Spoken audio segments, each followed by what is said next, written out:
मार्केटमध्ये मस्त असे रत्नाळ आलेले आहेत, त्याच्या आपण पुऱ्या करून घेऊ आणि मस्त गरमागरम खाऊ. तोंडात टाकल्याबरोबर विरघळतात अशा ह्या पुऱ्या आहेत आणि खूप मस्त लागतात. तर तुम्ही पण करून बघा. चला कशा करायच्या सांगते.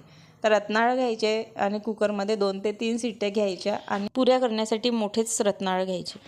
बॉईल करून झाले की त्याला थंड करायचे आणि असे काप करायचे. मध्ये असे खराब दिसले की फेकून द्यायचे, ते नाही वापरायचे. नंतर बाकीचे राहिलेले आहे त्याचे साल काढून घ्यायचे आणि ते सगळे मिश्रण जे होतं 1.5 वाटीच्या जवळपास होतं, त्यामध्ये अर्धी वाटीच्या कमीच पिठी साखर घेतलेली, 1 चमचा वेलची पूड, चिमूटभर मीठ घेतलेलं आहे, 3 चमचे रवा घेतलेला आहे आणि 1 वाटी कणिक पूर्ण लागलेली आहे. आता स्टार्टिंगलाच काय करायचं, जे रत्नाळ आपण छिलून घेतो ना त्याला पहिले स्मॅश करायचं, नाही तर मग ते गडे राहतात आणि पुऱ्या जमणार नाही. आता मस्तपैकी अशा हातानेच पुऱ्या करून घ्यायच्या, लाटायची पण गरज नाही आणि अशा मस्त तळून घ्यायच्या आणि वरून अशी पिठी साखर टाकायची. इतक्या व्हिडिओ आवडला तर लाईक, शेअर अँड सबस्क्राईब.